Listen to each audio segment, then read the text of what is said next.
that's nice. Oh.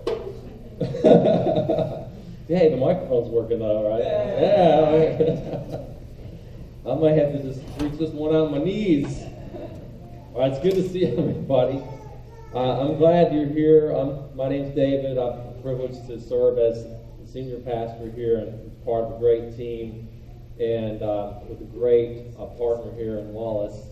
And just happy to welcome you. We are continuing on with our series on, it's called Can We Talk? And we're looking at what does the Bible teach us about difficult conversations and what biblical insight is there? How can our faith help us through some of these conflicts that we're facing?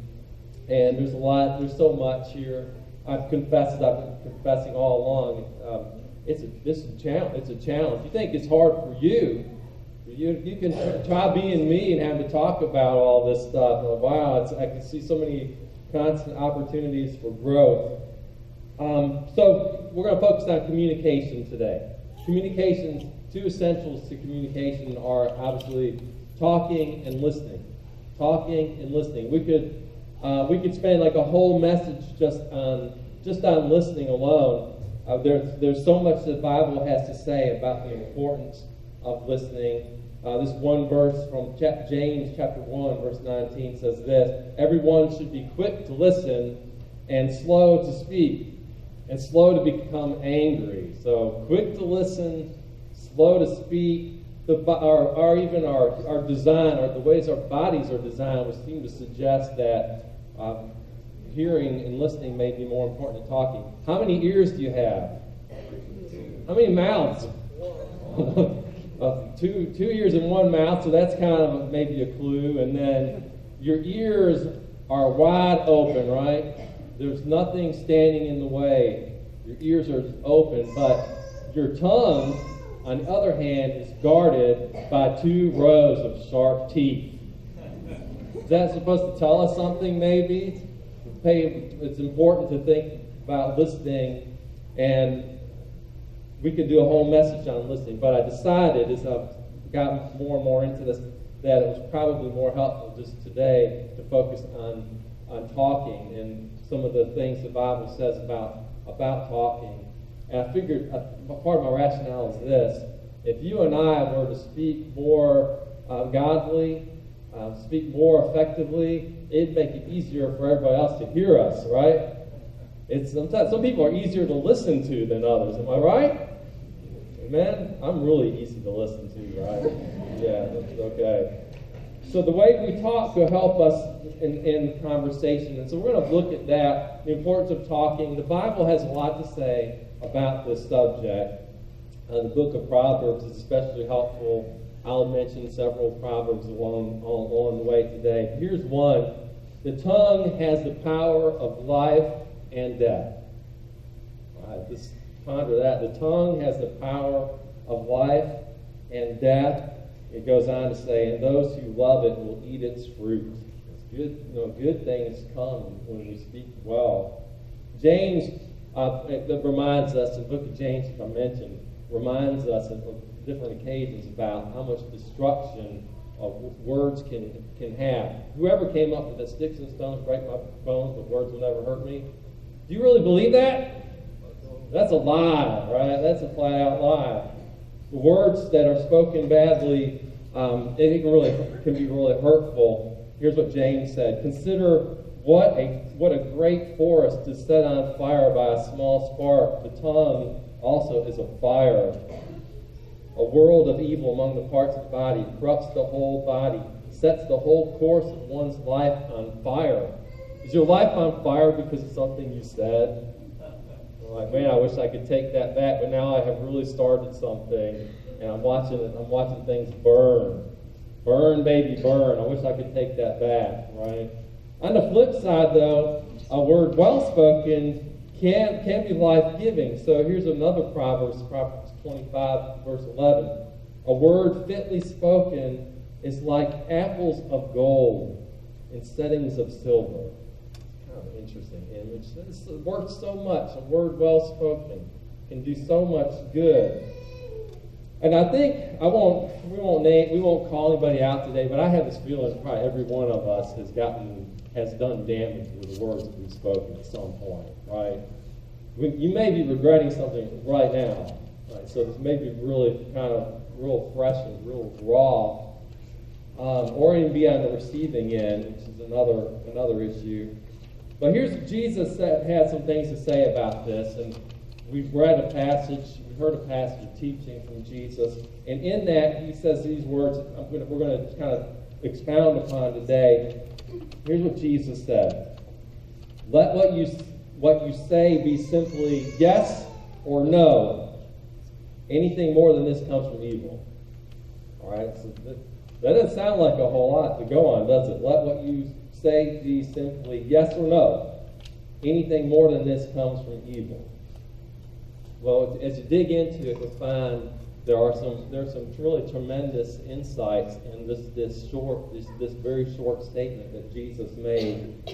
It comes out of Matthew, the 5th chapter, and something we call the Sermon on the Mount. Jesus is preaching. He's giving a sermon, and in the sermon, he is describing what life as a Christ follower is like, what the kingdom of Christ, what it's like. He's comparing a lot of the Old Testament teaching to this new reality. And so he spends a lot of time talking about the Old Testament. So he'll say some things like this. He'll say, "You heard it said, thou shalt not kill," or it's one of the Old Testaments. "But I say to you, don't even be angry with your brother." Right? He goes on and says, here's another one. "You've heard it said, thou shalt not commit adultery. I say to you, don't even look at another woman lustfully." Like, you see he's talking about the fulfillment of the law and the way things come to a greater realization as followers of Jesus. And then he gets to the topic of interest for us today, and he says, "You heard it said, don't swear falsely, or don't bear false witness," right? "But I say to you today, let your yes be yes and your no be no, and don't make any oaths. Don't swear at all." So each time there's a kind of a ratcheting up of what kind of the excellence of the kingdom living. And what Jesus is getting at here in a word is this, is that I want your speech, the words you speak, to be true. True. Speak truthfully. And last week we talked about speaking the truth in love. So here we are again hearing from Jesus the importance of truth in our conversation. And so where does this oaths and swearing and all this come from?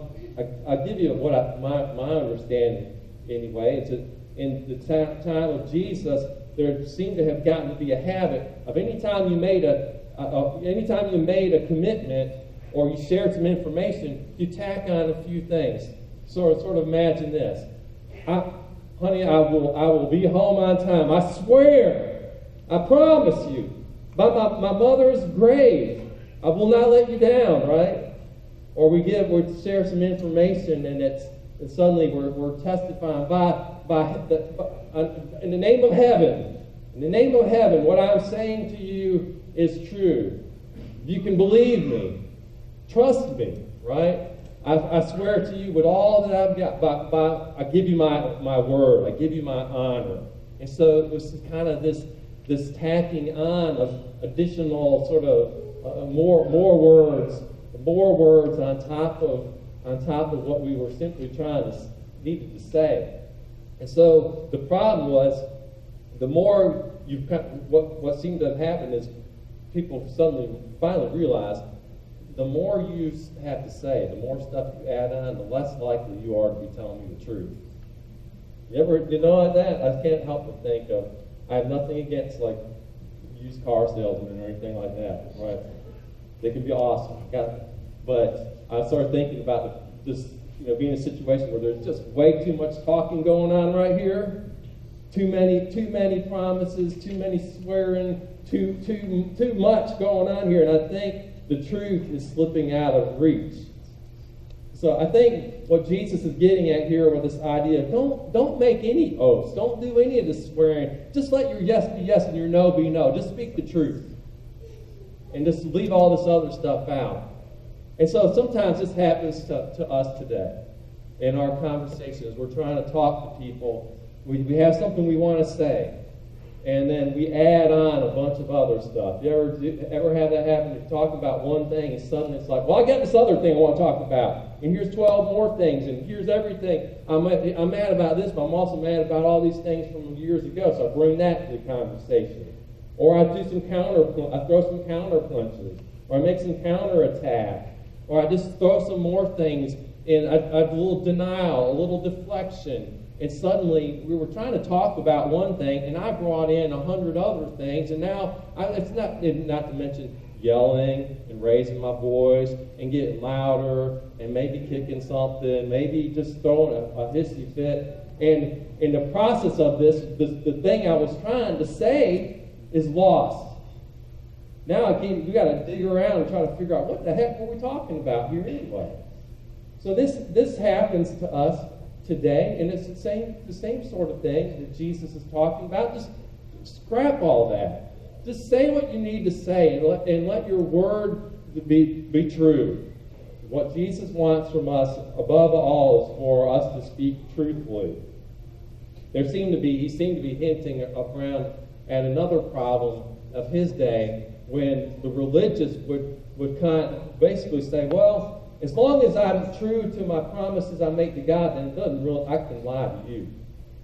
Right? As long as I'm good with God and I'm truthful to God, then I get away with not being truthful to everybody else. But what Jesus, again, is kind of emphasizing here is when it comes to talking to each other, that our words should be true. True. So underline, circle, highlight, true. Now, let me walk through just a few possibilities as kind of characteristics of truthful speaking.